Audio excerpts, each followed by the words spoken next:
Welcome back, everybody. Today we're doing something a little different, a deep dive. And, well, it's Elon Musk, but not as you know him. Yeah, so Yeah. imagine you're Elon Musk, Yeah. right? But no one knows it. Yeah, like no one recognizes you. Yeah, and to make things even more interesting, let's say you've decided to wear something that, well, it tends to make a statement. A statement. Okay, more specific. Yeah, a red "Make America Great Again" hat. Okay, a MAGA hat. This is getting interesting already. Yeah, so we're going to dive into this. It's a fictionalized account of this whole social experiment. Yeah. Yeah, how people react to him, the judgments he faces, all that.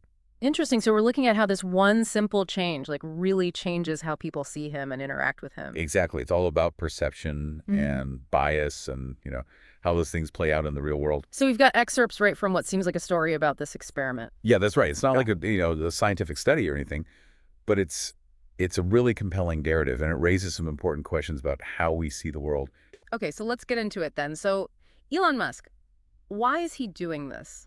What's the motivation behind this whole experiment? Well, it seems like he's driven by this desire to understand, human behavior. He wants to see how easily we judge others based on appearances. Yeah, it's like he's trying to step outside of his own bubble, right? His own reality and experience the world from a different perspective. Exactly. And the Magi hat, well, that's a powerful symbol in today's world. It evokes strong reactions, both positive and negative. Yeah, it's instantly recognizable and it carries a lot of baggage with it, whether you agree with it or not. Exactly.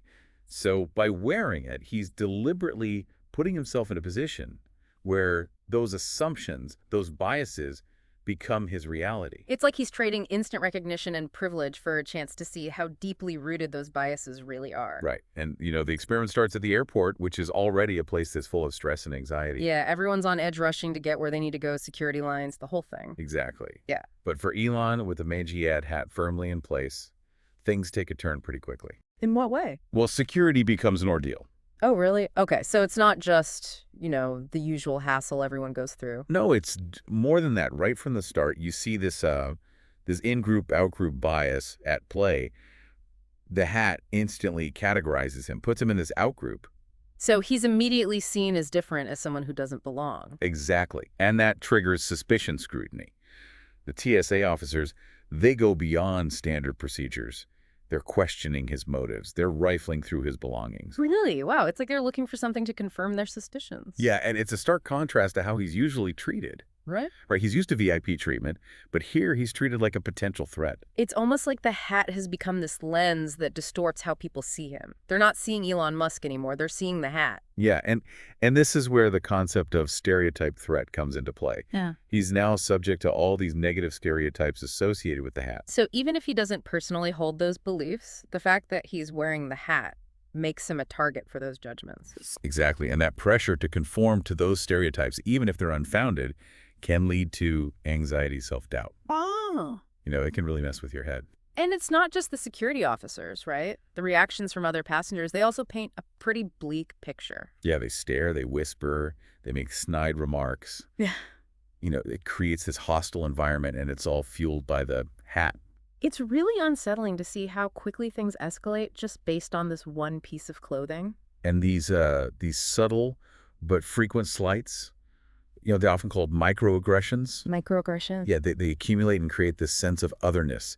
It's a constant reminder that he doesn't belong, that he's being judged and excluded based on this preconceived notion rather than who he actually is. So he's isolated, he's being judged, and the experiment continues, but we'll get into that in the next part of our deep dive. Yeah, we'll see how things play out on the flight and beyond. Stay tuned. It's going to be a bumpy ride, folks, but we'll be back after the break to unpack it all.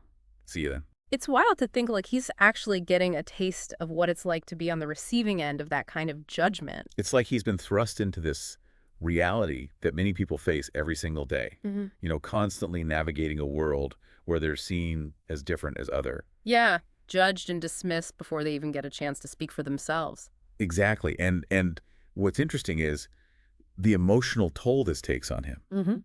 Remember, Elon is used to being in control, to being the one shaping the narrative. Yeah, he's the guy who's always calling the shots, right? Right.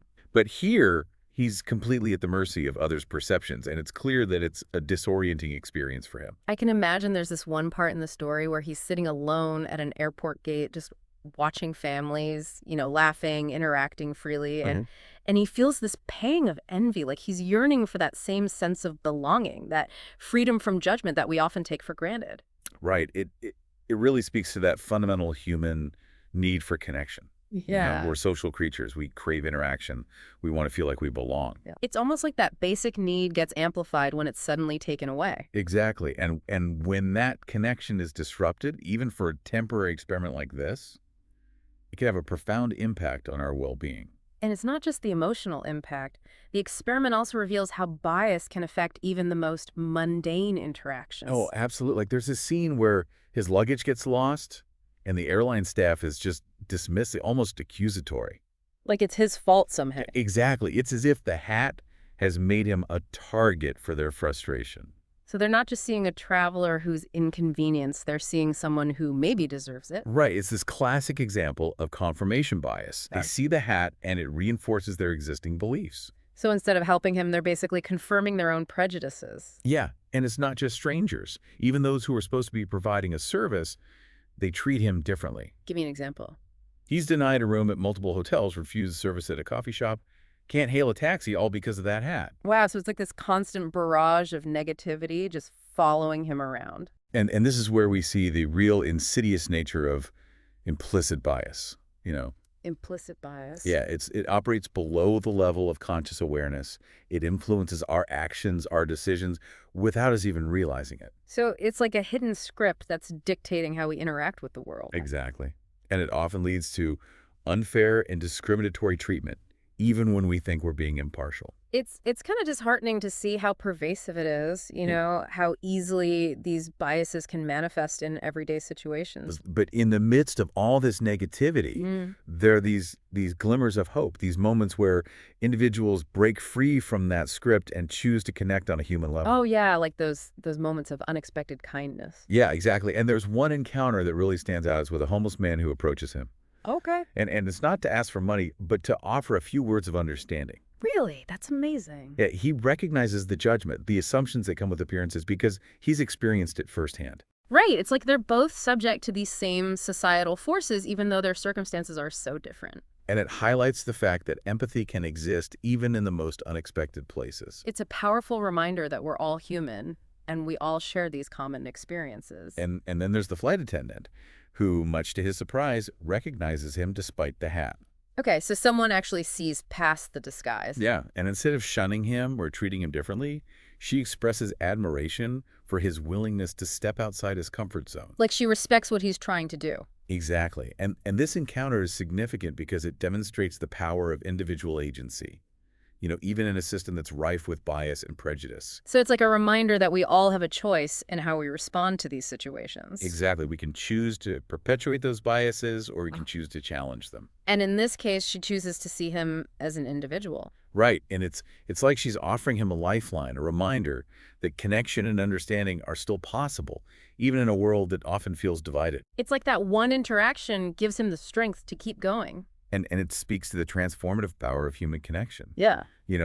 That moment of genuine recognition of being seen and understood can have a profound impact on our sense of self-worth. It's like a validation that we matter, that our experiences are valid. Exactly. And it can give us the courage to challenge the status quo, to push for a more just and equitable world. So he presses on, enduring the discomfort, the isolation, all in the name of this experiment. And eventually he returns home, changed by the experience. The question is how? Well, that's what we're going to explore next. How does he take this newfound understanding of bias and translate it into action? Because it's one thing to experience it firsthand, but it's another thing entirely to actually do something about it. Exactly. And that's where things get really interesting. It's going to be tough, though, right? Going from experiencing this intense bias to actually trying to make a difference. Yeah, it is. But what's amazing is this isn't where the story ends. Yeah. It's not just about Elon taking off the hat and going back to his life. So it's not just like a personal awakening kind of thing. No, our sources say he actually uses this whole experience to make some real changes, both in his own life and in his companies. Okay, so it's about taking action. What kind of changes are we talking about here? Well, think about it. He owns these cutting-edge tech companies, right? They employ some of the brightest minds out there. Yeah. But even in those environments, biases can creep in. So even with all the best intentions, those biases can still be there. Exactly. And they can affect everything from hiring practices to team dynamics to even the products they develop. Okay, I get it. So he's got this new awareness now. How does he actually make that translate into real change within these massive organizations? Well, it's a multifaceted approach. Hmm. He implements diversity and inclusion training programs, Okay, that makes sense. focusing on unconscious bias, really trying to create a more inclusive workplace culture. So it's about changing the whole mindset, not just like checking off boxes. Exactly. He also pushes for more diverse hiring panels and actively seeks out candidates from underrepresented groups. So he's trying to level the playing field a bit. Yeah, and he even starts funding research into AI fairness, trying to mitigate bias in algorithms. Because those algorithms, they're everywhere now, right? They are, and they can have a huge impact on our lives, so it's crucial to make sure they're not perpetuating existing biases. So he's really tackling this issue from multiple angles. It's not just a one-time fix. And it's not about quotas or tokenism either.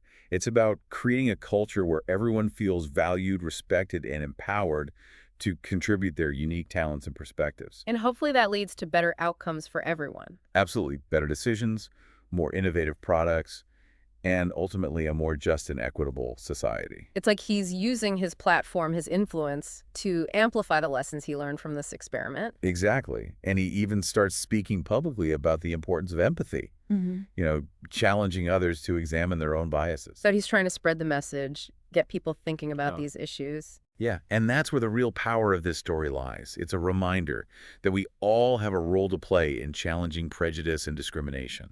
It's not enough to just say, oh, I'm not racist or I'm not sexist. Right. We need to be actively anti-racist, anti-sexist, working to dismantle the systems that perpetuate these harmful biases. Okay, so big picture stuff, but what does this all mean for the average person, for someone who might not have the resources or the platform of an Elon Musk? Well, it starts with self-awareness. We need to be willing to acknowledge our own biases to understand how they shape our perceptions and interactions. So taking a hard look at ourselves first. Yeah, and there are tools out there that can help, like the implicit association test. It's online, you can take it, and it can reveal some of those hidden biases that we might not even be aware of. So step one is looking inward. What then? Then it's about actively challenging those biases. When we see prejudice or discrimination, we need to speak up, Yeah. call it out, be allies to those who are marginalized. So using our voices to support those who are being targeted. Exactly. And it's not about being perfect. It's about being willing to learn to grow and to make a conscious effort to do better. So this deep dive, it's been a wild ride.